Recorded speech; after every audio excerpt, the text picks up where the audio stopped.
Bonjour Internet, je suis vraiment très heureux de vous retrouver sur cette chaîne. Ensemble, on va faire une expérience d'hypnose dans quelques instants. Comme vous l'avez vu dans la description, on va parler du changement et on va voir ensemble quels sont les trois freins qui vous empêchent de changer et peut-être vous proposer, ou peut-être, non, certainement, on va vous proposer une séance d'hypnose qui va vous permettre de vous préparer justement à ce changement, que ce soit peut-être parce que vous avez peur de changer ou peut-être que vous ne savez pas comment changer. Eh bien, dans quelques instants, vous allez pouvoir vivre une expérience gratuite d'hypnose qui vous permettra d'entamer ce changement et de faire un premier pas en direction du changement. Alors, comme toutes les vidéos sur cette chaîne, il y aura une première partie où je vais introduire un petit peu le sujet. Ce sera pas très long, entre 5 et 10 minutes. Et effectivement, en deuxième partie, vous allez pouvoir mettre en place quelque chose, vivre une expérience hypnotique pour pouvoir mettre quelque chose en place pour vous, en fonction d'une problématique que vous avez, vous, dans votre vie. Et comme pour toutes les vidéos sur cette chaîne, je vais mettre dans la description le chapitrage de la vidéo, comme ça il vous suffira de cliquer sur le chapitre de la partie hypnotique si vous ne souhaitez faire que la partie hypnotique, par exemple si vous avez déjà vu l'introduction de cette vidéo, et ainsi vous arriverez directement au début de la partie hypnotique. Alors quels sont les principaux freins au changement, ce qui pourrait vous empêcher de changer? La première chose, je dirais, c'est la motivation. Il faut avoir envie de changer. Personne ne va vous forcer à changer si vous n'avez pas envie de changer. C'est vrai que, et je sais pas pourquoi, surtout en cette période, on m'envoie des gens pour qu'ils changent. C'est-à-dire que on m'appelle même parfois pour dire ouais, j'ai un ami, je vois qu'il va pas très bien, j'aimerais vous l'envoyer pour le faire changer, pour qu'il aille mieux. Alors malheureusement, personne ne va pouvoir vous obliger à changer, même vos amis et même moi avec mes outils. Si vous n'avez pas envie de changer, libre à vous de ne pas changer. Donc peut-être la première chose à se demander, c'est est-ce que j'en ai vraiment envie? Est-ce que finalement c'est vraiment une problématique pour moi? Peut-être que pour la société autour de moi c'est une problématique, mais est-ce que pour moi il y a vraiment un problème? Est-ce que j'ai vraiment besoin de changer finalement? Ça, c'est la première question qu'il faut se poser. Le deuxième frein au changement, et c'est peut-être celui qu'on retrouve le plus souvent, c'est quand on a une partie de nous qui veut changer, on se dit oui, ça, ce comportement, il ne me convient pas, je veux le changer. Et puis, il y a une partie de nous qui ne veut pas changer, parce que pour une bonne raison certainement, cette partie a besoin de ce comportement. On ne sait pas pourquoi, et on n'a peut-être pas forcément besoin de savoir pourquoi, mais souvent il y a une espèce de dualité en nous où il y a ici moi je veux changer et ici moi je ne veux pas changer parce que j'ai une bonne raison de ne pas vouloir changer. Et ça peut être un très grand frein au changement, parce que souvent la partie qui ne veut pas changer a de tellement bonnes raisons de ne pas vouloir changer, et le fait de ne pas l'écouter, eh bien, ça empêche le changement. Donc dans ces cas-là, il va falloir trouver un consensus entre ces deux parties, la partie qui veut changer, la partie qui ne veut pas changer, et trouver une espèce d'accord entre les deux parties. Et ça va surtout passer par l'écoute des deux parties, se demander, ok, toi, tu ne veux pas changer, pourquoi tu ne veux pas changer? En quoi ce comportement que tu as mis en place, il est important pour toi? Et ensuite, c'est par l'écoute qu'on va pouvoir trouver un compromis entre les deux parties. Et puis, il y a un troisième frein au changement, c'est tout simplement, et ça peut paraître bête comme ça, mais c'est la peur du changement. Il y a beaucoup de personnes autour de nous qui, simplement, elles ont peur du changement. Elles ont peur de l'inconnu, parce que qui dit changement dit aussi inconnu. Et c'est vrai que ça peut être un très très grand frein dans la vie de tous les jours, parce que la vie finalement, elle n'est que perpétuel changement, et si nous, on ne veut pas changer, la vie, elle, autour de nous, forcément, ça va changer, et peut-être que le fait de savoir s'adapter au changement, de pouvoir se préparer au changement, comme on va le faire tout à l'heure dans l'expérience d'hypnose, c'est peut-être déjà le plus beau cadeau que vous pourrez vous faire tout à l'heure. Alors, dans cette expérience d'hypnose justement qu'on va vivre maintenant, d'ici quelques secondes, quelques minutes, vous allez pouvoir déjà dans un premier temps entrer dans ce mode hypnotique. Pourquoi c'est important? Parce que l'hypnose sera un petit peu plus malléable, la part inconsciente sera un peu plus présente et elle aura cette possibilité, cette part inconsciente de venir mettre en place des choses qui vous manquent pour le changement. Vous allez voir, pendant cette expérience, je vais vous poser beaucoup de questions. Des questions qui sont justement très importantes pour amorcer le changement. Je le disais, hein, la première chose à faire, c'est de savoir si on est vraiment prêt pour le changement et des fois définir vraiment ce qu'on veut vraiment changer et de quelle manière on veut changer, parce que parfois on sait qu'on veut changer, mais on ne sait pas comment changer, on ne sait pas qu'est-ce qu'on veut vraiment. Et c'est souvent la première chose à faire. Et puis, une fois que je vous aurai posé toutes ces questions, je vais vous raconter une histoire que j'ai écrite, qui va vous permettre de venir mettre en place quelque chose. Vraiment, comme si, au plus profond de vous-même, il y a quelque chose qui allait comprendre à quel point le changement était important et voire même bénéfique pour vous. Et je ne serais pas étonné que dans votre vie, sans même que vous vous en rendiez compte, il y ait déjà des choses qui changent pour vous juste après cette séance d'hypnose. Alors vous êtes prêts? Prêts à aller faire ce premier pas en direction du changement? Alors fermez les yeux tout de suite et laissez-vous simplement porter par la voix. Simplement vous installer confortablement sur un siège, comme si la voix d'un seul coup pouvait se rapprocher, être beaucoup plus présente, comme si il y avait déjà quelque chose qui avait changé dans la façon de parler, dans la façon de s'installer sur un siège ou dans un lit. Quand on ferme les yeux comme ça et qu'on écoute une voix, c'est comme si le son était différent, comme si le corps pouvait s'installer de façon différente. Comme si la respiration aussi allait pouvoir être différente. Après chacune des expirations, c'est comme si le corps pouvait s'installer encore plus confortablement dans un état que peut-être vous connaissez déjà. Un état tellement agréable. Un état d'hypnose. Alors dans quelques instants, vous allez pouvoir vivre cette expérience d'hypnose. Vous allez pouvoir expérimenter vous-même, vous poser les questions de qu'est-ce que je veux vraiment? Qui je veux être finalement? Pourquoi je veux changer? Et pour cela, simplement se reconnecter à qui on est en se connectant à son corps. Ça peut passer par simplement se laisser aller, écouter une voix sans vraiment l'écouter, se connecter à son corps tout en écoutant une voix, se connecter à ses pieds, à ce que l'on ressent dans les pieds. Je me demande d'ailleurs si les pieds touchent le sol ou pas. Quels sont les points de contact qu'il peut y avoir entre le pied et toute autre chose? Entre les pieds et l'air, entre les pieds et la chaussette, s'il y en a une.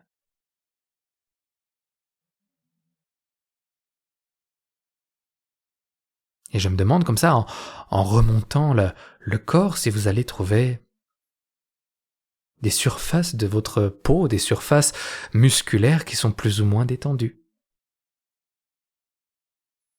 D'ailleurs, est-ce que la jambe gauche est plus détendue que la jambe droite ou pas?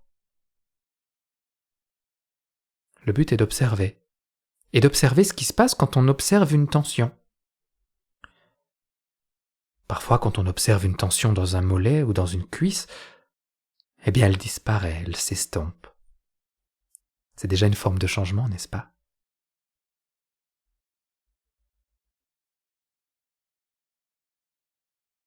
Et puis, il peut arriver que certaines tensions restent. Et c'est très bien comme ça. Certainement qu'elle a une bonne raison d'être là, cette tension. Et de continuer comme ça à scanner votre corps, de remonter, par exemple, dans les mains. Se demander quelle main est la plus chaude. Est-ce que c'est la main gauche, la main droite? Et d'ailleurs, quelle main est la main plus à droite? Est-ce que c'est la main à droite ou la main à gauche? Et le fait de prendre conscience comme ça de ses mains en écoutant une voix, ça permet d'entrer dans cet état agréable. Un état où c'est comme si le calme nous envahissait, comme si on partait un peu tout en restant ici. Alors vous allez continuer simplement à prendre conscience de votre corps, des bras, en remontant peut-être jusqu'aux épaules.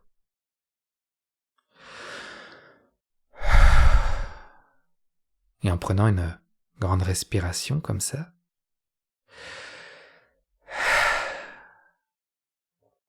c'est comme si les épaules pouvaient changer, elles aussi. Parfois, on a l'impression de devenir plus lourd ou plus léger. Et je me demande chez vous, comment vous allez ressentir ce corps? Est-ce que c'est plus lourd, plus léger ou difficile à dire?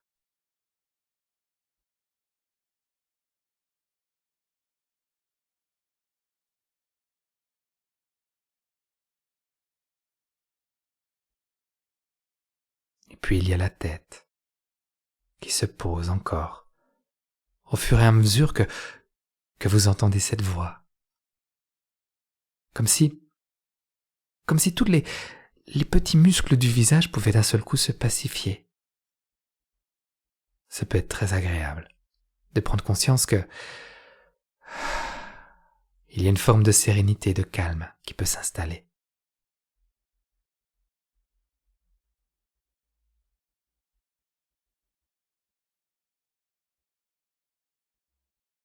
Et puis se préparer à un voyage.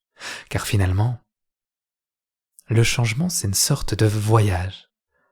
On va se demander, dans un premier temps, où est-ce que je suis aujourd'hui? Parce que c'est peut-être la première chose à se poser comme question quand on a envie de voyager. De où je pars? Et se demander, bien évidemment, où est-ce que j'ai envie d'aller?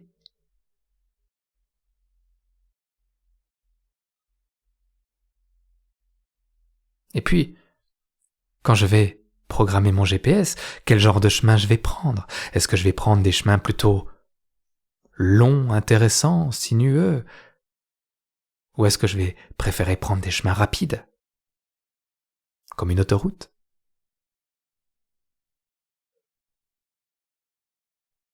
Se demander aussi de quoi j'ai besoin pour faire ce chemin. Est-ce que j'ai besoin d'un vélo? Est-ce que j'ai besoin d'une voiture? Est-ce que j'ai besoin d'un avion? Évidemment, tout dépend où c'est qu'on va aller.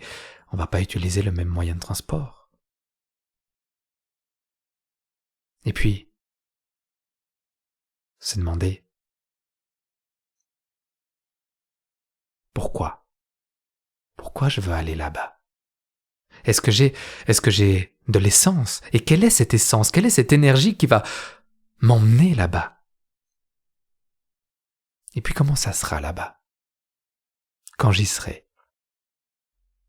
Vous voyez, le changement finalement, c'est un voyage. Alors, demandez-vous comment c'est aujourd'hui pour vous? Qu'est-ce qui se passe aujourd'hui pour vous dans votre vie? Est-ce que c'est tout le temps comme ça, tout le temps que vous avez cette problématique-là, ou est-ce que c'est seulement de temps en temps? Et puis à quel moment ce n'est pas comme ça? Et puis, finalement, est-ce que c'est vraiment un problème pour vous? Et d'ailleurs, c'est quoi le problème? Pourquoi c'est un problème pour vous? Qu'est-ce qui vous fait souffrir dans cette situation que vous vivez actuellement? Qu'est-ce que vous ressentez en vous quand il y a cette situation qui vient, qui survient, qui surgit?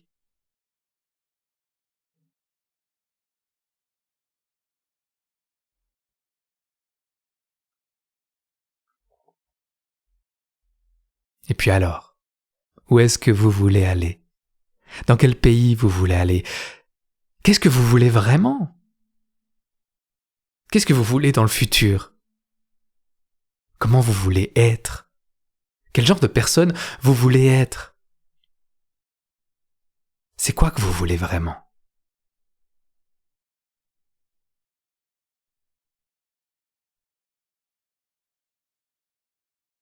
Et puis, qu'est-ce qui va vous permettre d'atteindre cette personne que vous souhaitez être? Qu'est-ce qui va vous permettre d'atteindre votre objectif? De quoi avez-vous besoin? Aujourd'hui, qu'est-ce qui vous manque? Et puis, qu'est-ce qui vous empêche finalement d'atteindre votre objectif?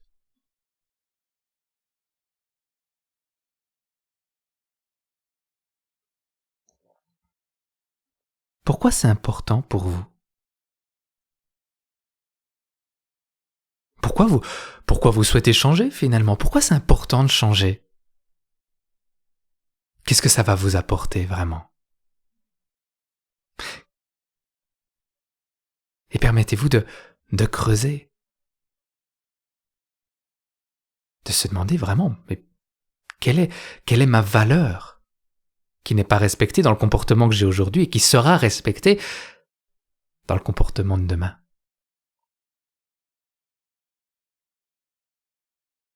C'est ça votre essence.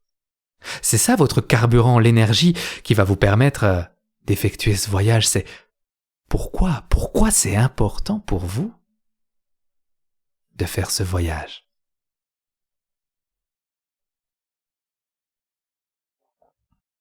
Et puis, quand vous serez arrivé à destination,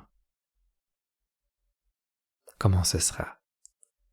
Une fois que vous aurez changé, projetez-vous dans l'avenir. Comment ça va être pour vous une fois que vous aurez changé? Comment vous vous sentirez? Et demandez-vous aussi, est-ce que tout est OK pour moi?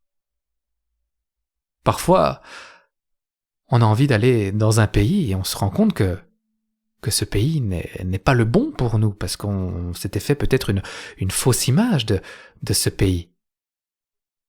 C'est pareil pour le changement. Parfois, on a envie de partir dans une direction et on se rend compte que c'est peut-être pas la bonne direction. Donc, posez-vous vraiment la question de est-ce que ce changement est celui que je veux vraiment? Est-ce que c'est vraiment ça que je veux?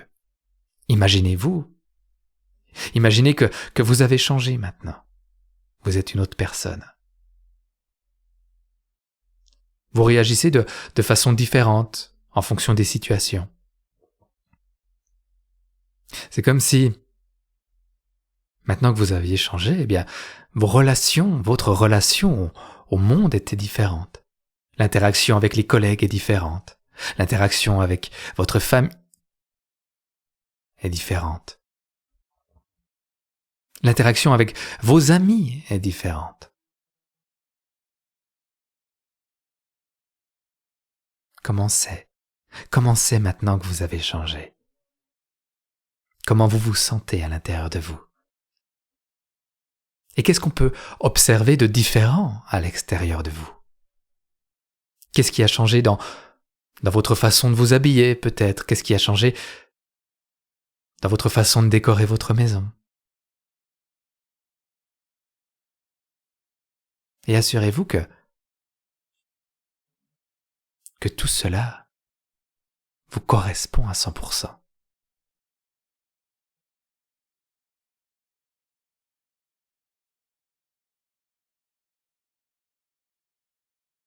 Et quand vous aurez fait cet exercice, quand vous aurez répondu à ces questions, peut-être que vous allez refaire cette expérience plusieurs fois et affiner chacune des questions auxquelles j'ai posées surtout.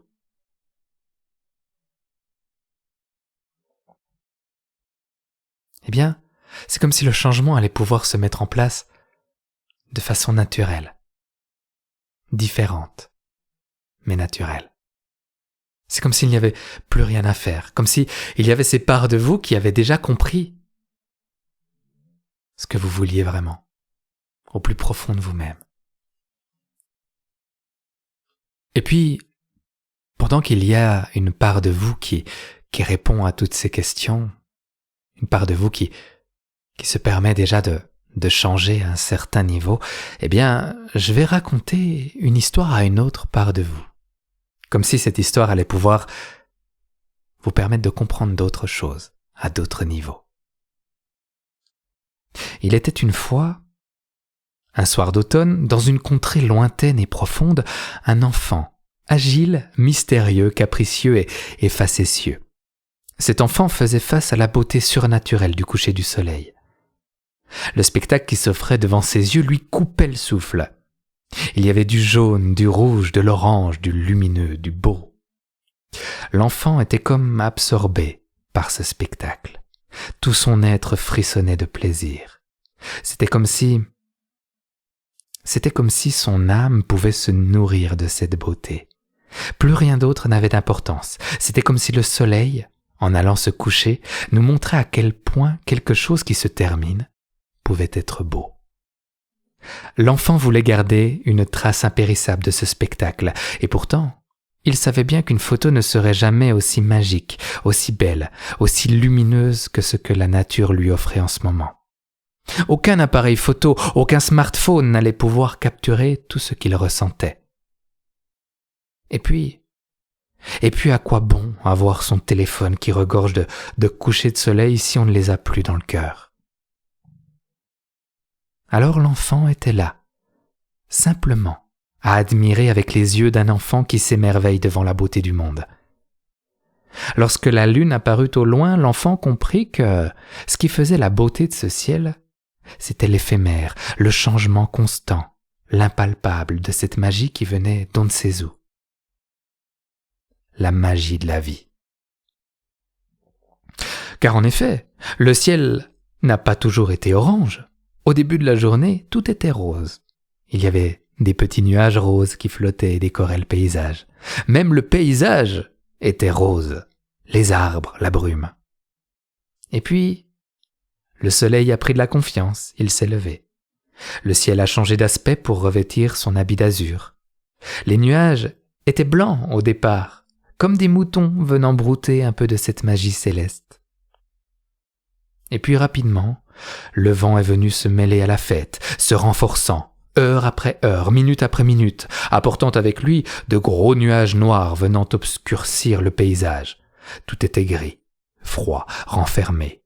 La pluie n'a pas tardé à faire son apparition, comme si les nuages avaient besoin de lâcher quelque chose pour se libérer. La colère monte, le tonnerre gronde et les éclairs cisaillent le ciel de leur lumière. On aurait dit qu'un dieu avait besoin de laisser exprimer sa foudre pour se purifier. Le vent soufflait de plus en plus fort. Certains arbres, trop rigides dans leurs habitudes, se sont vus déraciner, tandis que les roseaux profitaient de la tempête pour danser avec le vent. Ils s'en amusaient. Leur flexibilité à toute épreuve leur permettait de prendre du plaisir malgré les plus puissantes bourrasques. C'est comme s'ils avaient compris et parfaitement intégré la pensée du philosophe Sénèque. La vie, ce n'est pas d'attendre que l'orage passe, c'est d'apprendre à danser sous la pluie. Et puis la tempête s'est calmée. Une fois qu'elle avait exprimé tout ce qu'elle avait en elle, tout est redevenu plus clair, plus léger.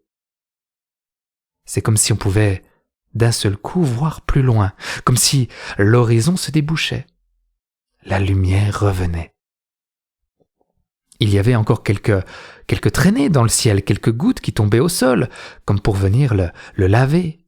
Des gouttes qui venaient dessiner avec l'aide des rayons du soleil un magnifique arc-en-ciel. Je me demande d'ailleurs quel genre de trésor se trouvait au pied de cet arc-en-ciel.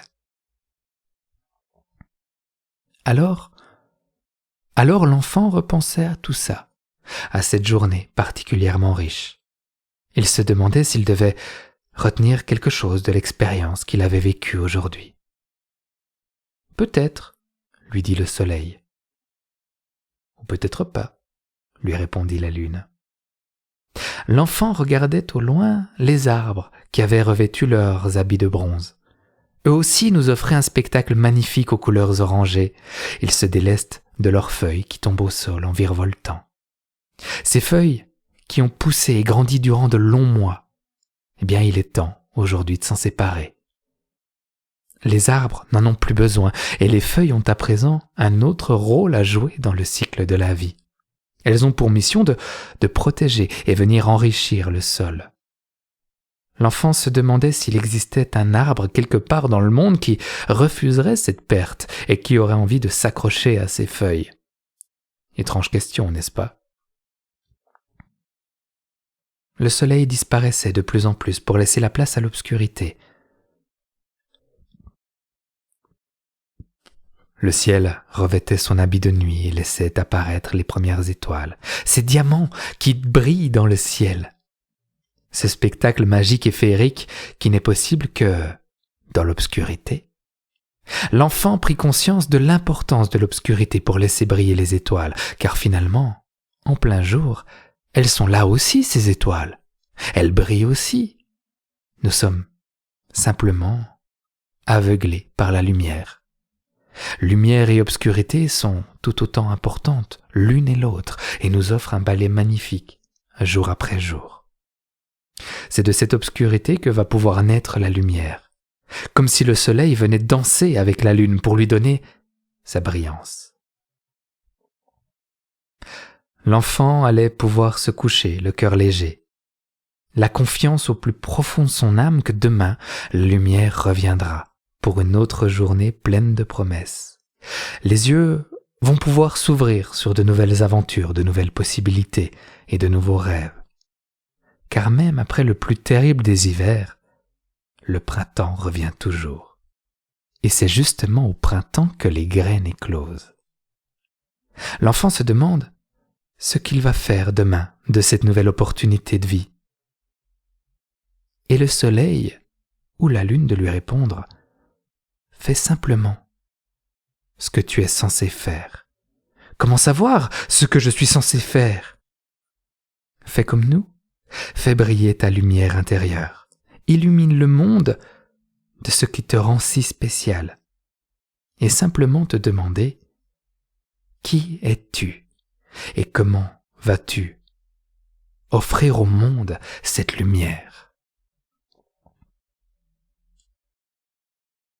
Cette expérience d'hypnose est à présent terminée et je me demande comment vous aurez compris cette histoire, comment peut-être votre part inconsciente aussi aura compris cette histoire et qu'est-ce qu'elle va mettre en place pour vous.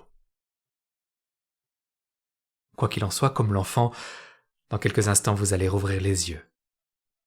Ouvrir les yeux sur un autre monde qui ressemblera comme deux gouttes d'eau au monde d'avant et pourtant un monde qui a déjà changé. Il s'est passé de longues minutes entre le moment où vous avez fermé les yeux et le moment où vous allez les ouvrir. Et beaucoup de choses ont déjà changé durant ce laps de temps.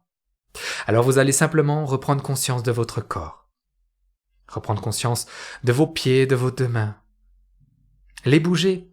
Bougez votre corps pour faire revenir l'énergie un petit peu plus, de façon un petit peu plus naturelle. Et puis prendre une grande et profonde respiration. Et simplement rouvrir les yeux.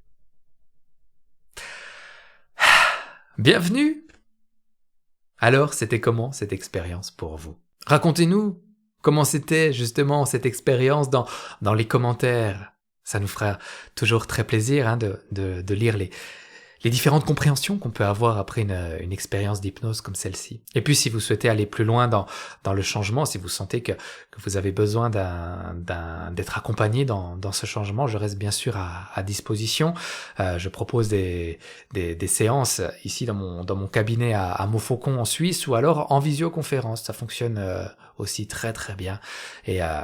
Et ça va beaucoup vous aider dans cette volonté de changement, j'en suis certain. Voilà, merci d'avoir suivi cette vidéo en votre compagnie. Vous êtes de plus en plus sur cette chaîne et ça me fait vraiment plaisir.